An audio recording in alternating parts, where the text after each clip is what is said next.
براہ راست آپ کو دکھاتے ہیں پی ٹی آئی اور ایم کے ایم کے رہنماؤں کی مشترکہ میڈیا ٹاک۔ صاحب فوزی صاحبہ دونوں اسلام آباد کی نشستوں سے سینٹ کے امیدوار ہیں اور متحدہ قومی مومنٹ پاکستان تحریک انصاف کی حلیف جماعت ہے اس وقت وفاقی حکومت میں، تو اپنی حلیف جماعت کے ایم این ایز کے ووٹ کے حوالے سے بھی گفتگو کرنے اور یقیناً جو وفاقی حکومت کا بلکہ تحریک انصاف کا متحدہ قومی مومنٹ پاکستان کے ساتھ تحریری معاہدے ہیں ان پر بھی جائزہ لینے کے لیے کہ کہاں تک صورتحال پہنچی ہے، جو ہمارے دیرینہ مطالبات ہیں جو کہ شہری سندھ کے ہیں، پورے صوبے کے بھی ہیں لیکن بالخصوص شہری سندھ کے ہیں، کیونکہ ہم ایک مخصوص صورتحال میں یہاں پر ہیں کہ جہاں کام جو صوبائی حکومت کے کرنے کے ہوتے ہیں وہ بھی نہیں ہو پاتے تو پھر ہم وفاقی حکومت کی جانب دیکھتے ہیں۔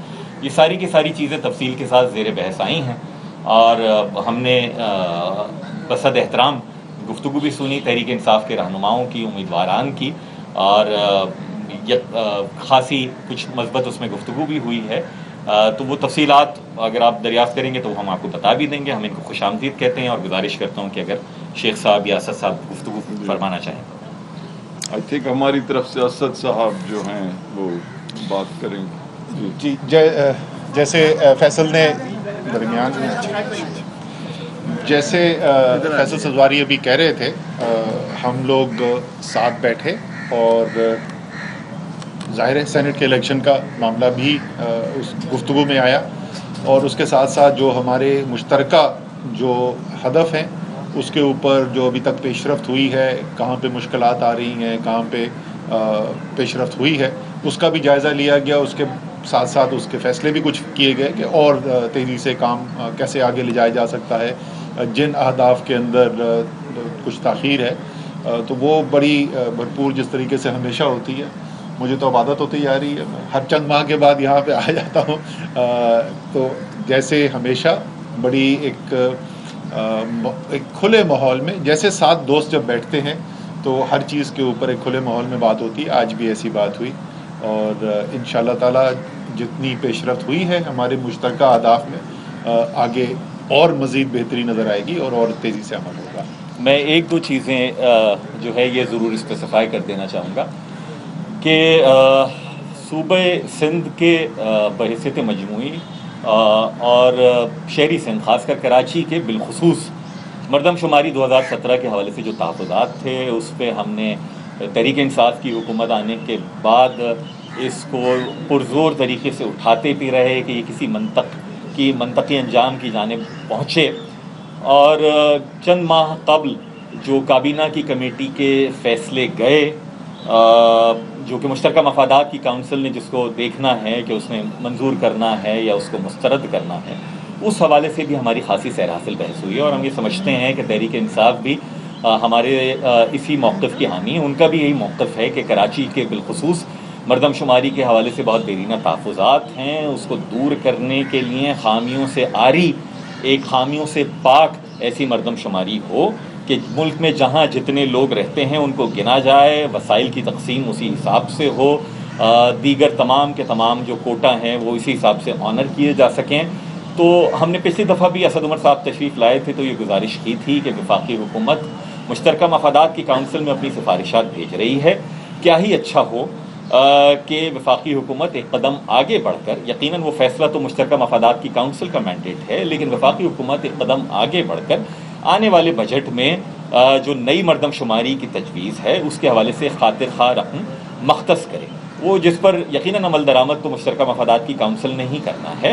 حفیظ شیخ صاحب کیونکہ گزشتہ میٹنگ میں تشریف نہیں رکھتے تھے، آج ہماری خوش بختی کہ وفاقی وزیر خزانہ بھی یہاں تشریف رکھتے تھے، تو اس بات پر بھی اصولی اتفاق ہوا ہے، اور ساتھ ہی ساتھ جو شہری سندھ کے دیگر مسائل ہم دونوں مل کر اٹھاتے رہے ہیں اس کو اس طور آگے لے جایا جائے کہ وہ کوئی سیاسی بلیک میلنگ نہیں ہے، وہ کوئی سیاسی مطالبات نہیں ہیں، شہری سندھ کی محرومیاں ہیں جو بدقسمتی کے ساتھ صوبائی حکومت 12 برسوں کی مکمل حکمرانی کے باوجود پوری کرنے سے قاصر رہی ہے۔ اس کی کئی وجوہات ہیں جس پر ہم گفتگو کرتے ہیں، اس لیے ہمیں وفاقی حکومت سے مطالبہ کرنا پڑتا ہے کہ آپ یہاں پر ماس ٹرانزٹ پروگرام دیجئے، آپ یہاں پر سیوریج کے اور پانی کے منصوبے دیجئے، تو ان ساری کی ساری چیزوں پر بھی ہماری سیر حاصل اور خاصی مثبت سمت میں گفتگو ہوئی ہے۔ بالکل صحیح۔ اسد عمر صاحب یہ بتا دیجیے گا کہ जितने फॉर्म थे, क्या समझते हैं सेनेट इलेक्शन में फैसला सुनाएंगे या दूसरे इत्तेहादियों से बातों होगा? जो पूरा इत्तेहाद है, हुकूमती इत्तेहाद, वो मिलकर ही फैसला कौन होता है। उसमें से हम ये नहीं कह सकते कि कोई एक भी ऐसा है कि जिसके बग़ैर जो है हम कोई अक्सरियत हासिल करना चाहते हैं। अगर मुमकिन भी हो, अगर अदती तौर पर मुमकिन भी हो, जब हम इत्तेहादी हैं तो फिर हम इत्तेहादी हैं, तो फिर ज़ाहिर है हम तो चाहेंगे कि सबको साथ लेकर चलें।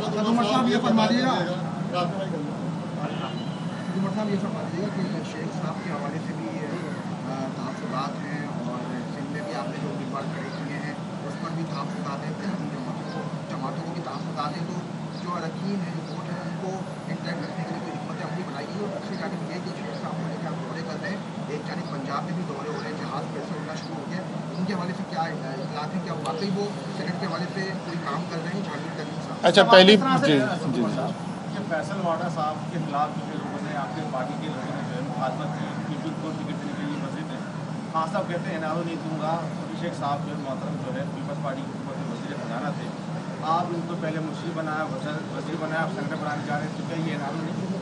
अच्छा जी, पहली बात तो ये कि जमहूरी जमात है, एक तरीके इंसाफ, लोग अपनी राय रखते हैं और जो भी कैंडिडेट आप खड़ा करेंगे इमरान खान के अलावा तो कोई ना कोई ज़रूर होगा जो जिसके ख़्याल में वो को बहुत बेहतरीन चॉइस नहीं होगी। लेकिन ये मैं आपको बता सकता हूँ कि हमारी पार्टी के अंदर जब नॉमिनेशंस आई हैं तो जिस नाम के ऊपर बहुत कम बहस हुई है उसमें से एक अभिषेक साहब हैं। तो पता नहीं आपको किसने कहा कि बहुत ज़्यादा कोई एतराज़ात है, और अगर पहले मुशीर बनाया फिर वज़ीर बनाया और अब सेनेटर बनाया तो इसका मतलब कोई कारकर्दगी ठीक ही होगी, तो जिसकी वजह से इमरान खान का एतमाद बहाल है। क्या तय पाया सर, क्योंकि ज़राए का ये भी कहना है कि खालिद मकबूल साहब ने कहा कि इत्तेहादी साथ तो देते हैं लेकिन उनके मसाइल हल नहीं हो पाते, तो ये सब तय क्या पाया? वैसे तो आपकी अच्छी खासी तवाज़ु हुई है माशाल्लाह, हलीम भी थी और मुख्तलिफ चीज़ें भी थी, तो तय क्या हुआ, गुफ्तगू क्या हुई आप लोगों की? सर वो भी तो बताइए ना, एमक्यूएम ने क्या शिकवा किया? हलीम थी, और ख़ास तौर पे हमारी जो सेनेट की कैंडिडेट हैं फौजिया अरशद, इनको हलीम बहुत पसंद आया, इन्होंने दूसरी दफ़ा भी मांगी। मुझे ज़रा मिर्चें ज़्यादा लग रही थी, तो वाकई में इसमें तो कोई शक नहीं, हमेशा की तरह बहुत अच्छी खाते तवाज़ु भी की गई। लेकिन जैसे मैंने कहा, इत्तेहादी हैं, साथ बैठते हैं, मसाइल पर भी बात होती है, जो पेशरफ्त हुई उसके ऊपर भी बात होती है, एक दूसरे के ऊपर एतमाद का भी इज़हार होता है। मुझे इस बात की बड़ी खुशी भी है कि हमेशा की तरह आज फिर एतमाद का इजहार किया कि हम एक दूसरे पर एतमाद रखते हैं। बाकी उसके बाद जो है वो तो फैसले जो होंगे वो आपको नज़र आ जाएंगे ज़मीन पर। हमने देखा कि तजर्बात और काबिलियत से हटकर मुल्क में हालिया दिनों में जो भी कोई सीट खाली होती है तो तहरीक इंसाफ रिटायर्ड या हाजिर सर्विस किसी फौजी को सीट पर लगा देती है। तो सेनेट के इलेक्शन में कोई आपको रिटायर्ड फौजी की कुर्बानियाँ उनकी कोई नज़र नहीं आया कि आपने हफीज़ शेख और दीगर लोगों को नामजद कर दिया? सर, तो आपके सवाल के अंदर ही आपका जवाब है। तो जाहिर है जिसकी जहाँ पर बेहतरीन सूटेबिलिटी बनती है उसी के मुताबिक किया जाता है। वर्दी है या नहीं उसको देख के नहीं किया जाता। वैसे वर्दी वाले भी अच्छे लोग होते हैं, उनको लगाना कोई हर्ज नहीं है उसमें। साहब ये बताइएगा कि यहाँ पे सिंध में कि अगर ओपन बैलेट नहीं होता तो आप क्या समझते हैं कि कितने आपके अरकान जो है वो बिकेंगे और कितनी सीट्स आप लोग लूज कर सकते हैं? क्या कोई खतरात है ऐसे कि आपके अरकान एक का भी नहीं? सर, मैं आपको सियासी तज्जिया बता दूं कि हमारी ख्वाहिश ये है कि शफाफ इलेक्शन हो सेनेट का। तहरीक इंसाफ के मंशूर का हिस्सा है, इमरान खान की एक फ़लसफ़े के मुताबिक है, और इसलिए हमारी पूरी कोशिश है। हमसे लोगों ने पूछा कि आप बिल भी ले जा रहे हैं, ऑर्डिनेंस भी कर रहे हैं, सुप्रीम कोर्ट में जा रहे हैं, ताकि क्योंकि हम जवाबदेह हैं अपने वोटर को, और हम अपने वोटर को ये दिखाना चाहते हैं कि हमारे बस में जो कुछ भी था हमने सब किया। लेकिन अगर आप मुझसे सियासी तज्जिया पूछ रहे हैं ना, अगर ये पुराने तर्ज अमल से इलेक्शन हुआ तो तहरीक इंसाफ और इत्तेहादियों की शायद 1-2 सीट इजाफी निकल जाए, कम होने का खतरा नहीं है। आखिरी सवाल कर लें जी। आखिरी सवाल। सिंध में पीटीआई के कारकुनान मायूस नजर आ रहे हैं। हलीम शेख की गिरफ्तारी के बाद खतूत लिखे जा रहे हैं प्राइम मिनिस्टर साहब को, गवर्नर को, कि हमारी मदद की जाए। रात को MPSC हाउस के बाहर धरना दे रहे थे। वफाकी सरकार जो उनको कंटिन्यू इग्नोर करे, ना सिर्फ उनको GTA वालों के भी खर्चा आता है, खुद MQM वाले बार बार ये कहते रहे हैं कि वफाकी सरकार जो है वो मसाला लेंगे। तो क्या कर रही है PTI सरकार? सर, ये बिल्कुल आपने दुरुस्त बात उठाई कि इस वक्त जो है सिंध हुकूमत जो है वो जिस तरीके से तर्ज़ अमल कर रही है उसके अंदर साफ सियासी इंतकाम नज़र आता है। लोग वो उठाए जाते हैं जो आवाज़ ज़्यादा ज़ोर से बुलंद करते हैं और इसका कुछ ना कुछ ज़रूर हल निकाला जाएगा। आज भी एक इसके बारे में मीटिंग हो रही है जो सिंध की तहरीक इंसाफ की पार्टी जो है उसकी तरफ से जो भी मुशावरत हो के जो सिफारिशात आएंगी इंशाअल्लाह ताला उनके ऊपर आइन के दायरे के अंदर रहते हुए मुकम्मल तौर पे अमल भी किया जाए। लेट मी से समथिंग। एक सेकंड जी, बस ज़बरदस्त सही सवाल पूछ लिया। माशी कारकर्दगी जो हमने देखी और जो महंगाई की शरह इस वक्त पाकिस्तान के अवाम जो ज़मीनी इंतखाबात के नताइज सामने आए हैं उसमें ऐसा लग रहा है कि आप लोग हमेशा कहते हैं कि जो पुरानी हुकूमत है कि सब उसका किया धरा है, तो लोगों ने शायद वोट भी पुरानी हुकूमत को ही दे दिए हैं, क्या कहेंगे सर? माशी हालात पे अभी शेख साहब बता देंगे, डस्का के इलेक्शन पे और वजीराबाद पे मैं बता दूँगा। जी, बिस्मिल्लाहिर्रहमानिर्रहीम। मैं अपने दोस्तों का शुक्रगुजार हूँ जिन्होंने आज हमारी खातिर ख्वाह की और बहुत अच्छे अंदाज में इन दो इत्तेहादी पार्टीज़ में मीटिंग हुई।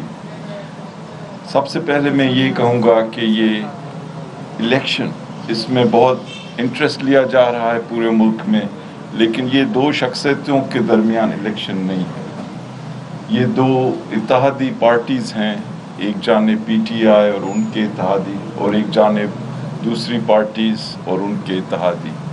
ये उन दो इत्तेहादी पार्टीज़ का आपस में मुकाबला है और हम चाहते हैं कि ये इलेक्शन शफाफ अंदाज में हो, ये महज़ब अंदाज में हो, क्योंकि ये पाकिस्तान के ऐवान बाला का इलेक्शन है और लोगों की निगाहें इस पे लगी हुई हैं कि पाकिस्तान में सियासत में कितनी मैच्योरिटी है, कितना विजडम है और कितने खूबसूरत अंदाज से ये जमहूरी अमल जो है होने जा रहा है। तो हम कोशिश करेंगे कि ये एक बहुत शफाफ अंदाज में हो, इसमें कोई लेन देन और ख़रीदो फरोख्त ना हो, इसमें एक दूसरे के ऊपर ज़्यादा गाली गलोच न हो और हर चीज़ जो है एक बहुत आइनी और इखलाकी जो कदरें हैं उनको सामने रख कर हो।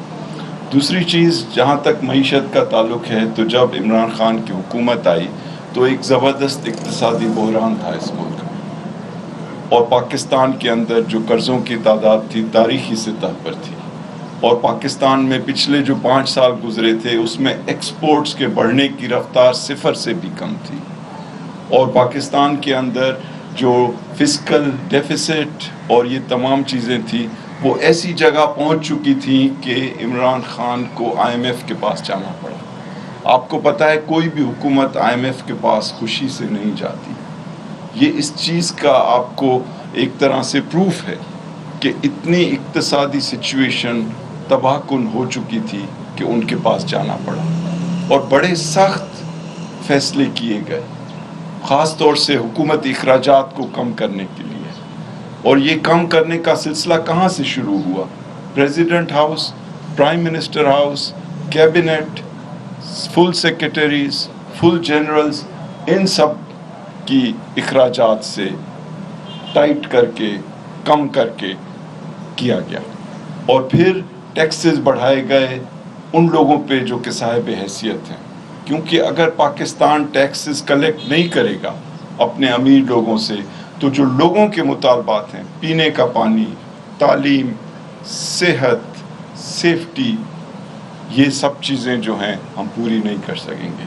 तो 17% इसमें ग्रोथ की गई टैक्सेस में कोरोना वायरस से पहले। जब कोरोना वायरस आया तो फिर दुनिया ने देखा कि पाकिस्तान ने कितने अच्छे अंदाज में इससे निपटने की कोशिश की। 1.5 करोड़ ख़ानदानों को कैश दी गई और किस तरह से दी गई? बिला इम्तियाज़ के दी गई। हर गले, हर गांव, हर शहर में खुसूसी तौर पर ख़वातीन को और उन लोगों को दी गई जिनके लिए सिर्फ 2 शराइत थी, एक ये कि वो पाकिस्तानी हैं और दूसरा ये कि वो मुस्तहक हैं। और आपने देखा कि उसकी वजह से और जो तमाम मराद दी गई हैं पाकिस्तानी बिज़नेस कम्युनिटी को, क्योंकि अगर यहाँ हमने नौकरियाँ पैदा करनी हैं तो हमें अपनी बिज़नेस को बढ़ाना है। और सबसे बड़ा जो हमने सबक सीखा है कि कुछ ममालिक क्यों आगे निकल गए, اور کچھ پیچھے رہ گئے. تو بنیادی شرط یہ ہے کہ ہم اپنے لوگوں کا خیال رکھیں اور ان کی ترقی کے اوپر دھیان دیں. اور دوسرا اس سے بھی بڑھ کر یہ کہ ہم ڈالرز کمائیں، کیونکہ یہ ممکن نہیں ہے کہ اگر آپ کے پاس ڈالرز ہی نہیں تو آپ اپنے لوگوں کی ضروریات پوری کر سکیں گے یا باہر سے چیزیں خرید سکیں گے. تو اس حکومت نے جو مراحت دی ہیں کن کو دی ہیں؟ ان لوگوں کو دی ہیں جو کہ ڈالرز جو ہیں کما سکتے ہیں، یعنی ایکسپورٹرز. اور اس وقت جب کہ دنیا میں ایک اقتصادی ڈاؤنورڈ ٹرینڈ ہے اور ہمارے ہمسائے ممالک بنگلہ دیش، انڈیا وغیرہ ایکسپورٹس نہیں کر پا رہے ہیں، پاکستان کی ایکسپورٹس آپ دیکھ رہے ہیں کہ بڑھ رہی ہیں. جب یہ حکومت آئی تھی تو ریزروز فارن ایکسچینج کے تقریباً خالی ہو چکے تھے اور بہت محنت سے ان کو بڑھایا جا رہا ہے. بہت کوشش کی جا رہی ہے کہ ریمیٹنسز جو ہیں وہ فارمل یعنی جائز طریقوں سے آئیں تاکہ وہ بھی ہمارے فارن ایکسچینج کے ریزروز میں اضافہ کریں. تو انشاءاللہ تعالی ہمیں چیلنجز ہیں، لیکن ایک بات جو اس حکومت اور اس کے پرائم منسٹر کو منفرد بناتی ہے کہ ان کا محور پاکستان کے لوگ ہیں. ان کا محور اپنی ذات، اپنا خاندان، اپنے دوست یار نہیں ہیں. ان کے کوئی بزنسز نہیں ہیں. یہ نہیں چاہتے کہ یہ حکومتی خزانے سے خود پیسے بنائیں. ان کا محور ایک ہے کہ کس طرح پاکستان کے لوگوں کی جو امنگیں ہیں وہ پوری کی جائیں اور پاکستان کا مقام جو ہے دنیا میں بڑھایا جائے. انشاءاللہ یہ سلسلہ جو ہے جاری رہے گا. ہمارے لیے مشکلات بھی ہیں، ایک کرونا وائرس کا ماحول ہے، اس کے علاوہ ماضی کے اتنے قرض ہیں جس کو تقریباً 6,500 ارب روپے عمران خان نے واپسی کی ہے ماضی کے سود کی فقط ان 2.5 سالوں میں.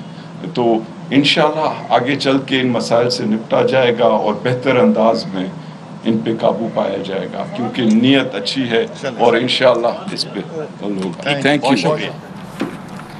پی ٹی آئی اور ایم کیو ایم کے رہنماؤں کی مشترکہ میڈیا ٹاک آپ نے ملاحظہ کی، جس میں فیصل سبزواری نے کہا کہ تمام ایشوز زیر بحث آئے ہیں. Fly with PIA and save gold.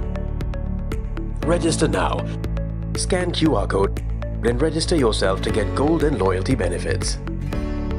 Powered by ARY Sahulat Wallet.